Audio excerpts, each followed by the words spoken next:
यह द्वितीय विश्व युद्ध के दौरान यहूदियों का एक दृश्य है। एक जर्मन अधिकारी ने कुछ लोगों को बेतरतीब ढंग से चुना और फिर उन्हें जमीन पर लेटने का आदेश दिया। यह दृश्य द पियानिस्ट फिल्म से है, जो एक सच्ची कहानी पर आधारित है। यह फिल्म एक यहूदी पियानिस्ट की कहानी बताती है, जो बार बार नाजी नरसंहार से बचता रहा। किसी चमत्कार से कम नहीं, देर रात परिवार स्वादिष्ट सूप का आनंद ले रहा था, तभी अचानक उन्होंने सड़क के उस पार से शोर सुना। सड़क के उस पार नाजी आ गया था। परिवार इतना डर गया था कि उन्होंने तुरंत अपनी लाइटें बंद कर दी और एल के परिवार ने जल्दी से वैसा ही किया। फिर उन्होंने फ्यूरियस सुना, सड़क के उस पार से चिल्लाने की आवाज आ रही थी। नाजियों ने उनके सामने एक घर में देखा, जैसे कि लायला का परिवार। ये लोग भी नाजियों को खा रहे थे। सभी को खड़े होने का आदेश दिया, लेकिन एक बुजुर्ग व्यक्ति ने इनकार कर दिया क्योंकि वह विकलांग था। कुछ ही देर बाद बुजुर्ग व्यक्ति को ऊपरी मंजिल से फेंक दिया गया। फिर नाजियों ने परिवार को बाहर कर दिया, सड़क पर दौड़े और उन्हें दौड़ाया। फिर उन्होंने उन सभी को गोली मार दी, किसी को भी जीवित नहीं छोड़ा। यह आदमी लिशॉ था, जो अभी अभी नाजी नरसंहार से बच गया था। 2 बार परिवार ने अभी अभी सूप पिया था। उसकी प्रतिभा के बावजूद वह अभी भी काम से बाहर था, क्योंकि उनकी राजधानी पर नाजियों ने न केवल कब्जा कर लिया था लैडिश कानून के अनुसार, लेकिन उनका पूरा 6 सदस्यीय परिवार उस दिन बेरोजगार था। जब उनके पिता अपनी सारी बचत को कुल 503 पोलिस स्लॉट में गिन रहे थे। लेकिन इससे भी बदतर, नाजी उन्हें उनकी संपत्ति से वंचित करने के तरीकों का पता लगा रहे थे। उन्होंने फैसला सुनाया कि एक यहूदी परिवार के पास केवल 2000 स्लॉट अतिरिक्त हो सकते हैं। पैसे को जर्मन बैंक में जमा करना होगा या इसे जब्त कर लिया जाएगा। निश्चित रूप से परिवार अपना पैसा नहीं सौंपना चाहता था, इसलिए वे इसे छिपाने के तरीकों के बारे में सोचने लगे। हेलेना ने इसे फूल के बर्तन के नीचे छिपाने का सुझाव दिया, लेकिन उनके पिता ने कहा कि प्रथम विश्व युद्ध के दौरान लोग छेद कर देंगे। पैसे छुपाने के लिए टेबल के पैर में रेजिना ने सुझाव दिया कि सबसे खतरनाक जगह सबसे सुरक्षित है। उसने पैसे को सीधे टेबल पर रखने और उसे एक यादृच्छिक समाचार पत्र के साथ कवर करने का प्रस्ताव रखा। लिश कानून भी एक विचार के साथ आया कि वह कुछ महीनों बाद वायलिन के सीम के अंदर पैसे छुपाएगा। नाजीन यहूदी नीतियां बढ़ गईं। वे न केवल यहूदियों से उनकी संपत्ति छीनना चाहते थे, बल्कि उनकी गरिमा भी छीनना चाहते थे।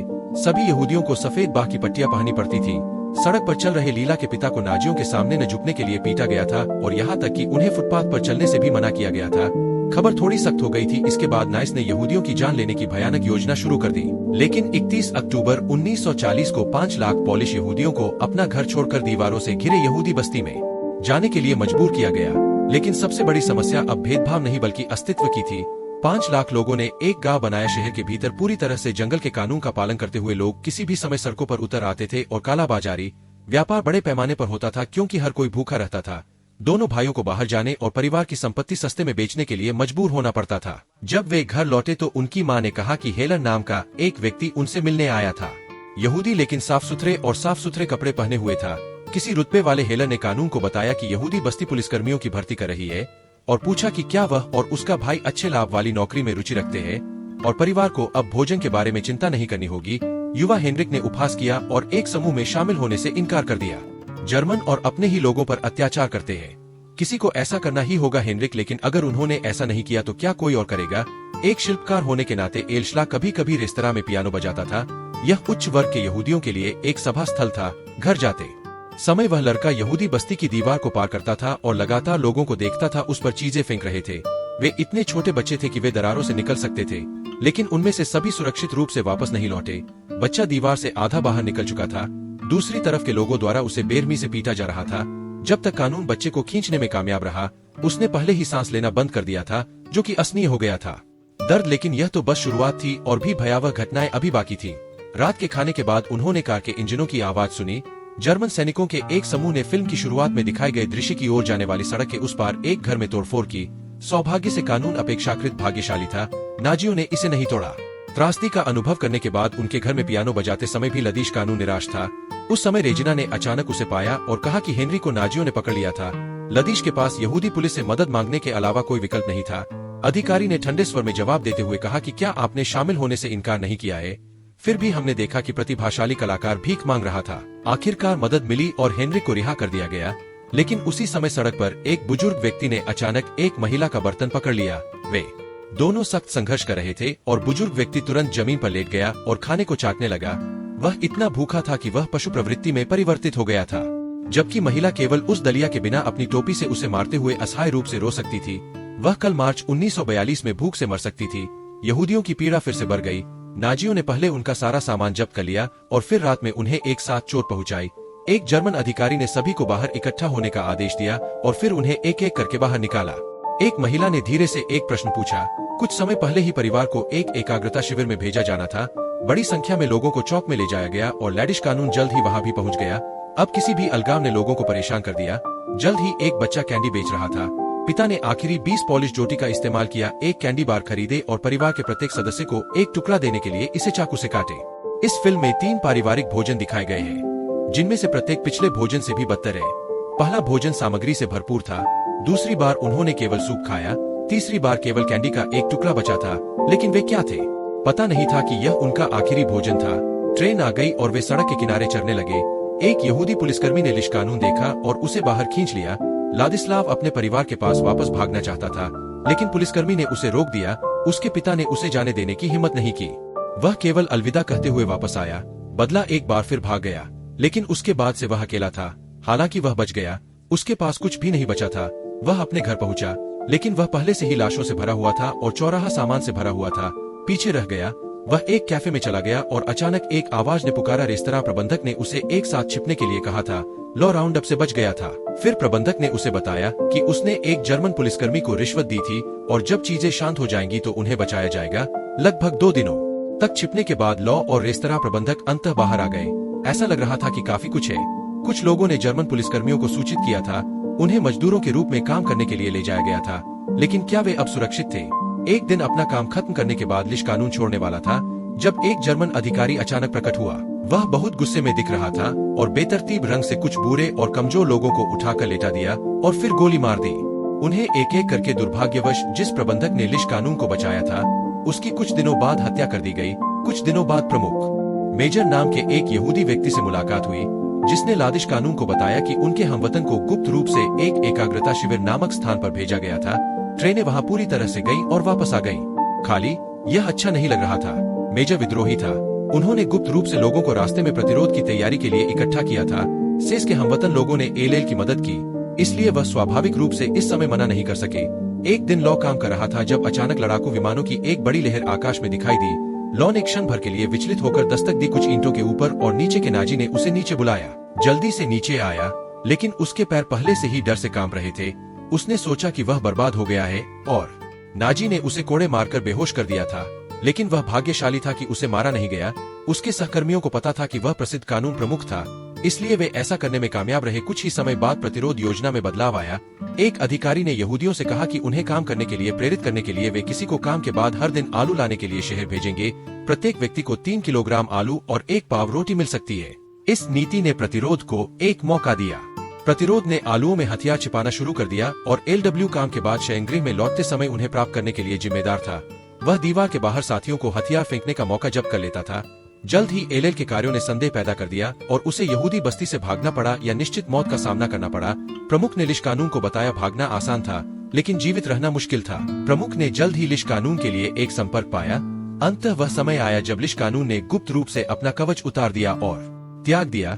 यहूदी और डंडे मजदूरों के रूप में काम कर रहे थे, इसलिए कानून पोलिश समूह के साथ मिल गया और लाडिश से बच गया। फिर उसे एक पुराना दोस्त मिला, प्रसिद्ध पोलिश गायिका जेनिना और उनके पति उन्हें बाथटब में लेटे हुए थे। लैडिश को कई दिनों में पहली बार शांति महसूस हुई और वह सो गए, लेकिन वह जल्दी ही जाग गए क्योंकि नाजियों ने खोजों का एक और दौर शुरू कर दिया था। वह लंबे समय तक नहीं रह सके। उन्होंने अपने कपड़े बदले, जिसे जेनिना ने लेफ्टिनेंट को जला दिया।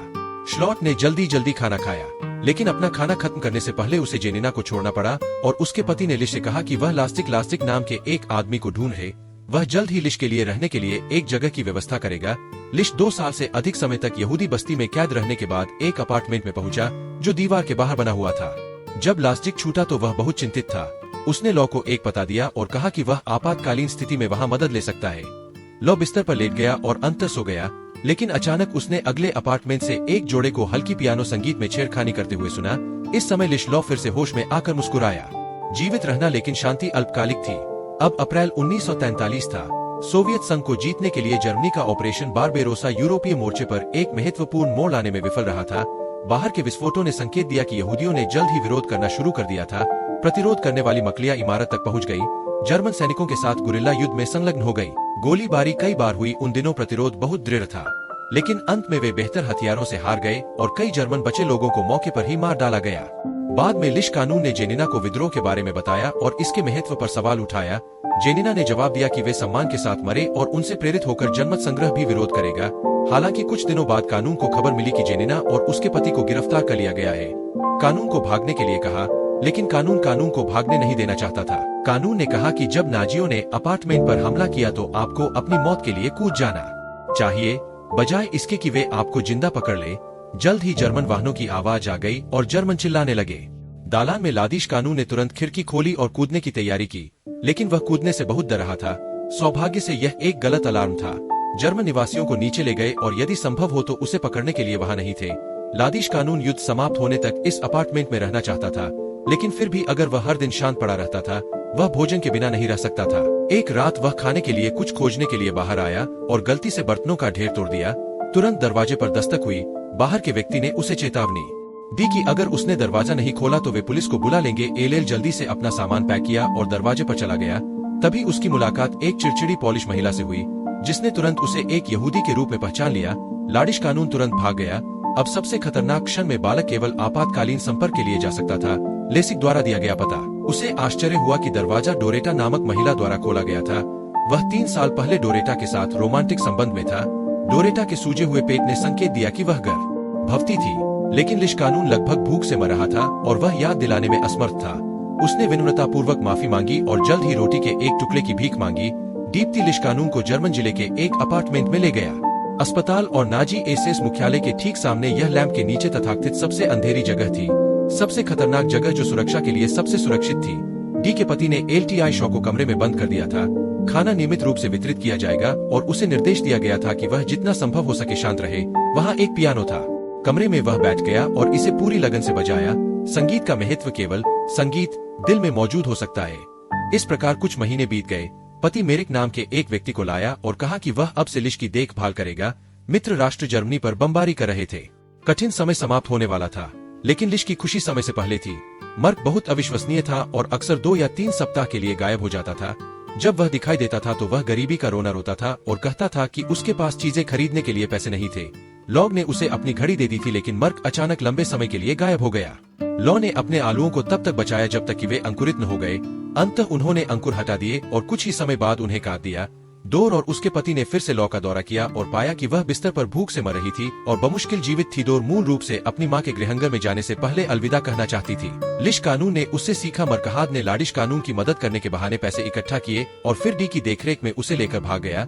लाडिश कानून कुछ हद तक ठीक हो गया। डोरेटा को भी छोड़ना पड़ा और लिश कानून को एक बार फिर अकेले अगस्त 1944 में स्थानांतरित कर दिया गया। मित्र राष्ट्र नॉर्मंडी में उतर रहे थे। जल्द ही पोलिश विद्रोह नीचे की ओर शुरू हुआ। पूरी रात पूरे शहर में विस्फोट और गोलीबारी की आवाजें गूंजती रही। रॉकेट लॉन्चर सीधे नीचे गोलीबारी कर रहे थे और गोलीबारी शुरू हो गई। किसी ने भोजन नहीं दिया और यहाँ तक कि पानी की आपूर्ति भी बंद हो गई। कानून ने खिड़की से बाहर देखा और देखा कि एक महिला सैनिक गोली लगने से पहले पागलों की तरह भाग रही थी और जमीन पर घुटनों के बल बैठी थी। इमारत में अक्सर गोलीबारी होती थी और जर्मन टैंक लेकर आए। लड़के को अब बंद दरवाजे के बारे में चिंता करने की जरूरत नहीं थी। टैंक ने उसके लिए इस छेद के माध्यम से एक खुला स्थान बना दिया था। वह जर्मनों से बचने के लिए पड़ोसी की छत पर चढ़ गया। वह छत पर छिप गया। अंदर के जर्मनों ने उसे नहीं पाया, लेकिन रास्ते में जर्मनों ने उसे ढूंढ लिया। लॉ गिर गया, लेकिन सौभाग्य से नीचे एक बालकनी थी। उसने भागना जारी रखा, लेकिन वह भूखा और प्यासा था और गंदा पानी पी रहा था। जब उसे पानी मिला तो वह कई दिनों तक छिपा रहा, जब तक कि जर्मनों ने घबराहट में अपने रास्ते में आने वाली हर चीज को जलाना शुरू नहीं कर दिया। लॉ जीवन की तुच्छता और क्रूरता को देखते हुए खिड़की से बाहर कूद गया। युद्ध ने किसी भी संवाद को अनावश्यक बना दिया। वह अदृश्य भाग्य पर विलाप नहीं कर सका। अब वह भोजन खोजने के लिए जानवरों की प्रवृत्ति से प्रेरित होकर कागज की तरह पतला हो गया था। आखिरकार उसे पता चला कि वह कर सकता है, लेकिन अचानक उसने जर्मनों की आवाजें सुनी। वह ऊपर की ओर भागा और अटारी में छिप गया और सीढ़ी खींच ली ताकि कोई नहीं ढूंढ न सके। रात में लॉ इतना भूखा था कि वह इसे बर्दाश्त नहीं कर सका। वह कैन खोलने के लिए नीचे झुका, लेकिन उसके पास अब ताकत नहीं थी और कैन गलती से जमीन पर गिर गया। उसने उसे उठाने के लिए नीचे झुकने की कोशिश की, लेकिन अगले ही पल उसने सैन्य पहने हुए एक जर्मन नाजी को पकड़ लिया। बूट्स उसके सामने खड़े थे, लेकिन यह जर्मन कुछ अलग लग रहा था। उन्होंने लॉ से पूछा कि अगर वह यहाँ रहते थे तो क्या करते थे और क्या करते थे। जब विल को पता चला कि उनके सामने वाला व्यक्ति पियानो जीनियस था तो वह उसे लिविंग रूम में पियानो के पास ले आए और बताया। वह लाडला बजाने के लिए बैठ गया। उसकी उंगलियां कांपने लगी। यह पहली बार था जब उसने पियानो को छुआ था। लगभग 5 साल तक उसने चोपन बैगनून बजाया। चोपन ने अपनी मातृभूमि के लिए प्रेम से ओतप्रोत एक रचना की और लॉ ने उन्हीं भावनाओं को व्यक्त किया। लॉ बहुत भूखा था, लेकिन एक संगीतकार के लिए नोट्स चंद्रमा की रोशनी में तेज गति से काम कर रहे थे। हैगार्ड और पतले कानून में एक विशेष सुंदरता थी। वह अधिक से अधिक ध्यानमग्न होकर धीरे धीरे अपनी स्थिति को भूल गए और कला की दुनिया में डूब गए। उनकी उंगलियां तेजी से चलने लगी और संगीत के माध्यम से अपना गुस्सा व्यक्त करने लगी। जब वह समाप्त हो गए तो खड़े हो गए और अपनी वर्दी को समायोजित किया। इस छोटे से इशारे ने विल्म को दिखाया उनके सामने पियानो प्रतिभा के लिए बहुत सम्मान था। विल्म ने कानून से पूछा कि क्या वह यहूदी है, और कानून ने जवाब नहीं दिया। अंत में वह कानून को अटारी में उसके छिपने के स्थान पर ले जाएगा और टॉर्च की रोशनी से उसका मार्गदर्शन करेगा। सोकाइंड यह पता चला कि लिश का छिपने का स्थान एक अस्थायी नाजिक पोस्ट था और तब से विल प्रभारी अधिकारी था। विल लिश लॉ का रक्षक बन गया। चुपचाप उसके लिए खाना, ब्रेड, जैम और यहाँ तक कि खुले डिब्बे में एक चाकू भी लाया। ब्रेड खाने से लैडिश को संतुष्टि की एक दुर्लभ भावना महसूस हुई। जनवरी 1945 का समय आ गया था और बाहरी दुनिया अभी भी गोलियों से भरी हुई थी। सोवियत वुला नदी पार कर रहे थे और उन्होंने भविष्यवाणी की थी कि वे अधिकतम 2 सप्ताह में आजाद हो जाएंगे और कानून से कुछ और दिन इंतजार करने को कहा। युद्ध की वास्तविक प्रगति अपेक्षा से अधिक तेज थी।